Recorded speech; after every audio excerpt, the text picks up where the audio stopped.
how to make your own solos using the major and the minor scale. And this is for both electric guitar and acoustic guitar. And the reason that I point out that this lesson is for both electric and acoustic guitars is the fact that many people seem to think that guitar soloing is the domain of just the electric guitar, but this just isn't true. A lot of really beautiful solos are written and played on acoustic guitars. If you're a subscriber or you've been following my channel, you'll know that recently I've done videos on how to play the major scale and how to play the minor scale, and then how to speed them up and play them more accurately. Now, a brief section I did in one of those videos where I demonstrated how a major scale and a minor scale could be played over the same backing track because they're in the same key, generated a lot of interest.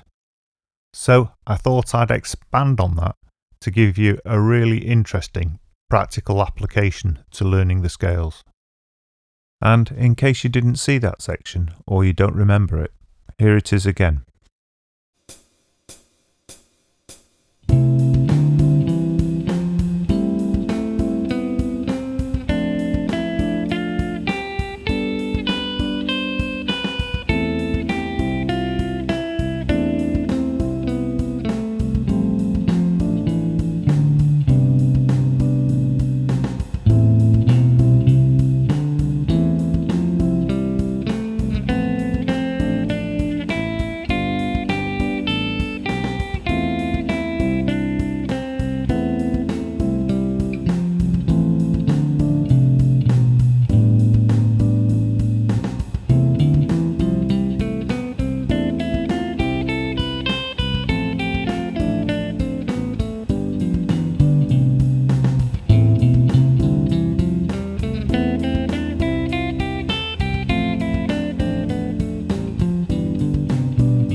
To get the most out of this lesson, you really need to have some background knowledge.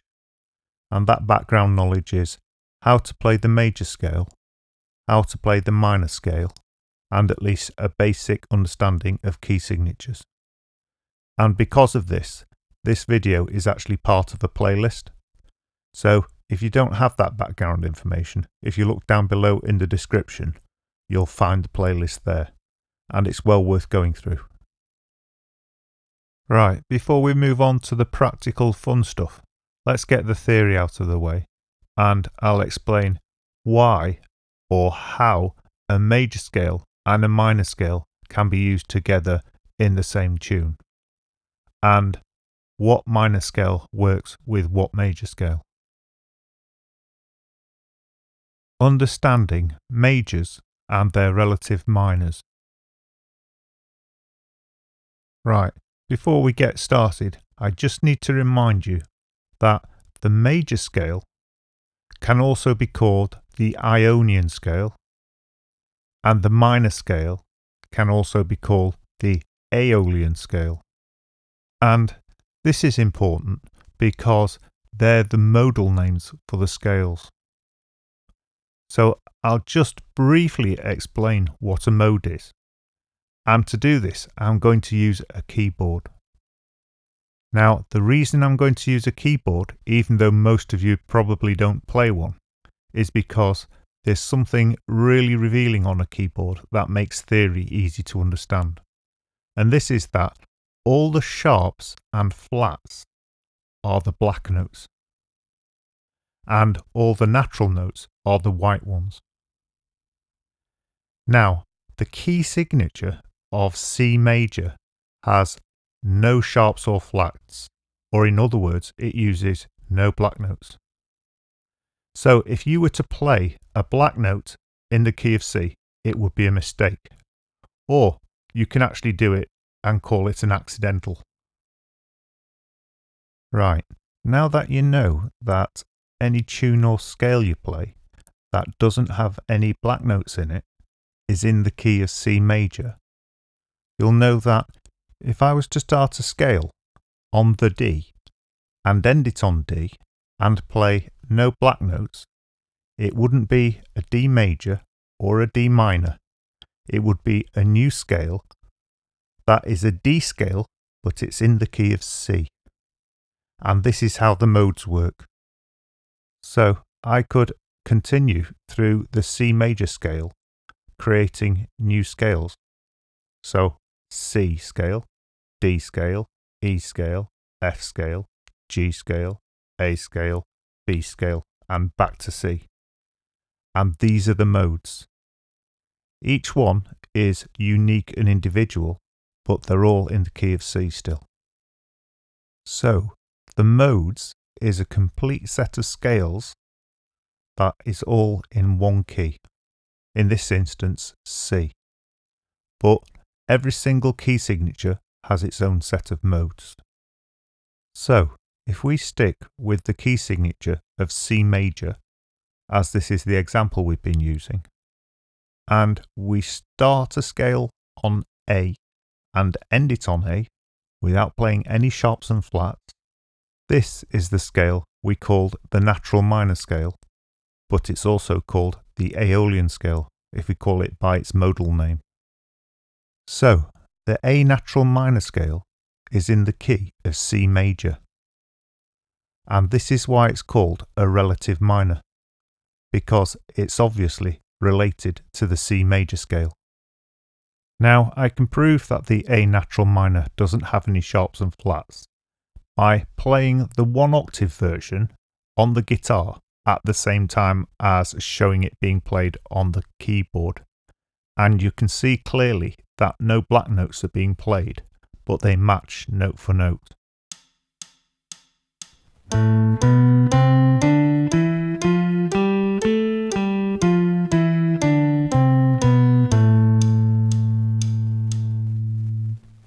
Whilst I've used C major as an example because it's got no sharps and flats, so it's easy to see what's going on, the same rules we've applied to this apply to all other key signatures. So every major has a relative minor. And you don't have to memorize this list because you can find them quite easily on your guitar, especially if you're using barred scales. So all you have to do to find the relative minor scale of any major is from the start note of the major scale or the root note, drop down 3 frets, and that's the start note of the minor scale. Or conversely, if you know the minor scale, you simply go up 3 frets from the root note or the start note of the minor scale, and that's the start note of the major scale. Okay, here's a couple of demonstrations. Firstly, let's look at the D major scale. And the relative minor of the D major will be down 3 frets. And the D is on the 10th fret, so the relative minor will be on the 7th fret, which is a B minor. Right, another example. If you were playing the A major, which is on the 5th fret, the relative minor would be down 3 frets, meaning it would be on the 2nd fret, making it an F sharp minor. This time we'll reverse the process and go from a minor scale. So I'll choose the C sharp minor, which is on the 9th fret. And to find the major scale, we go up 3 frets from here, which is the 12th fret, which makes the major scale E major. And this tells us that C sharp is the relative minor of E major. Okay, hopefully you understand that. And if you don't worry, you can always rewatch the video, and I'm sure I'll do similar videos in the future that explain it in a different way. So let's get on to the fun stuff now and learn how we can use our major and minor scale to make a really cool solo. How to make your own solos using the Ionian and the Aeolian scales, which are the major scale, and the natural minor scale. Right, to get started, firstly let's just look at the 3 easy steps that need to be covered in order to start writing your own solos. And for this particular tutorial, you obviously need to have learnt the major scale and the natural minor scale, which are the Ionian and the Aeolian scales. Step 2 is to memorise the scales as much as you can and to speed them up and play them as cleanly as possible. And we're going to cover step 3 now, which will be to play the scales out of order over a backing track so you can hear if you play any wrong notes. Now, if you're not confident with the first 2 steps, then I'll put the link down below to a playlist with all the steps to learning how to write your own solos, and you can go through those steps again.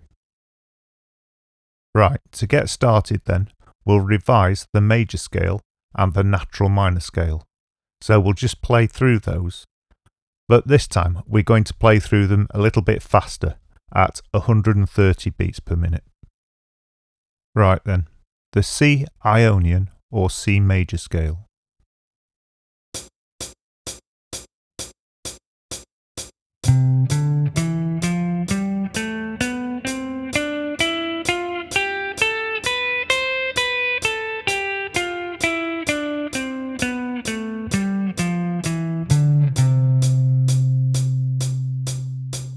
Let's see and hear that again.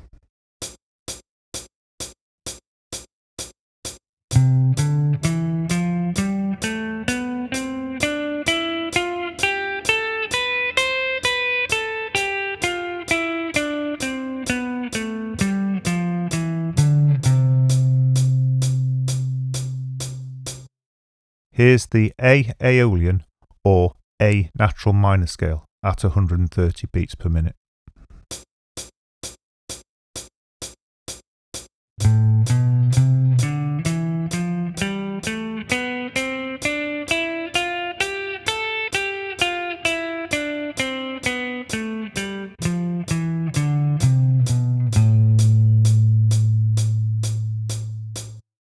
Let's do that again.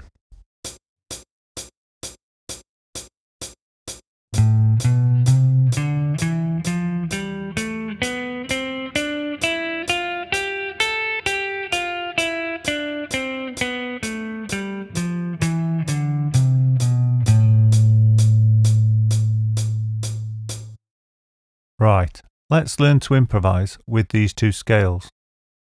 We'll start by using the Ionian scale, which is the C major scale, and just playing up and down the scales twice with a backing. And hopefully you'll be able to hear just how well they'll fit in with the backing, even though we're just playing the scales up and down. You can either just listen along to this so you can hear how the scale fits in, or you can try playing along with it yourself.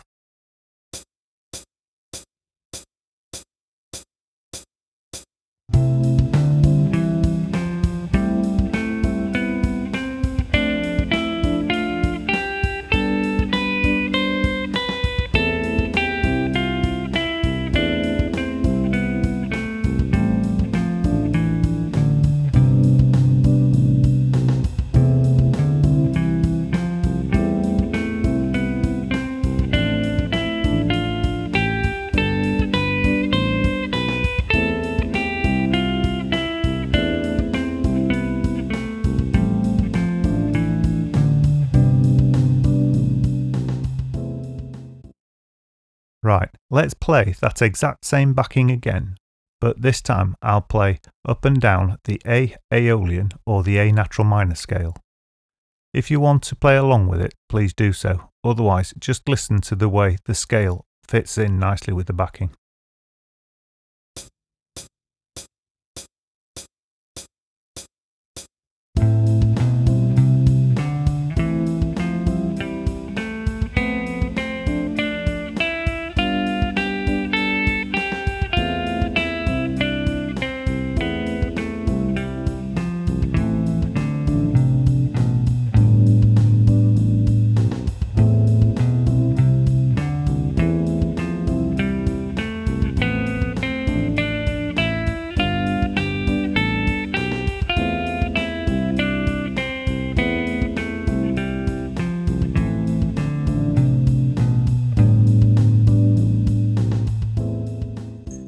You should have noticed then that the C Ionian scale and the A Aeolian scale both fit pretty perfectly around that backing. And this is because the backing was in the key of C, meaning it's based on the C major scale. And the Ionian scale, being a mode of the C scale, fits perfectly as well. So, to boil down improvisation with these two scales to its very simplest form, we literally just play both of these scales out of order with the backing track. Obviously, some things don't work, but most of what you'll do will work. So I'll just demonstrate that, firstly with the major scale, and then with the minor scale, where I'll be just taking the order of the scales and mixing it about. And after that, I'll just give you some hints as to what sounds better. The major scale out of order.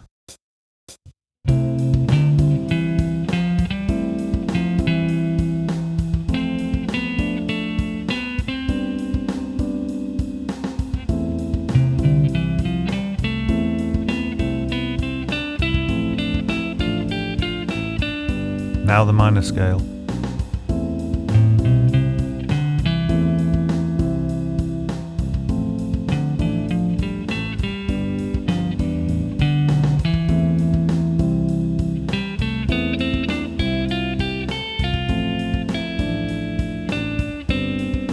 If you play notes that aren't within the scale, it can sound pretty shocking.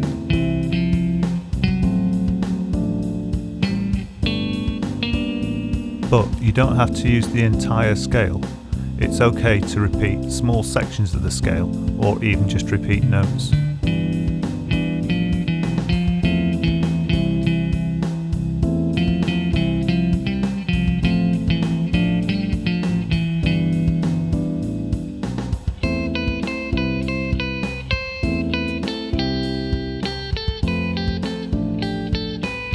There's a happy balance that has to be struck, because whilst it's bad to just play up and down the scales, it sounds even worse if you jump about the neck too much, because you get big gaps in the music that sounds ugly.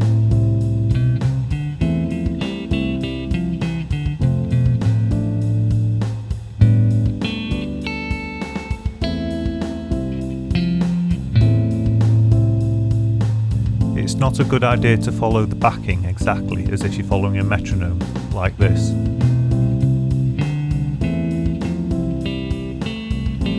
It's better to play little fast bits and even slow bits where you hold the note for a long time.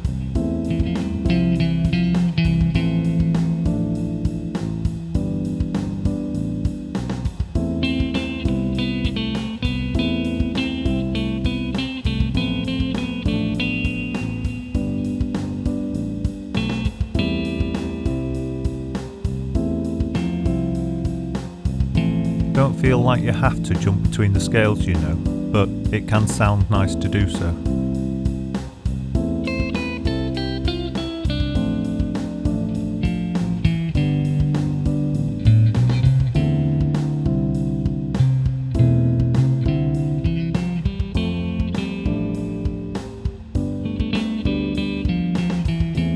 Just enjoy your improvisation and enjoy creating your own music.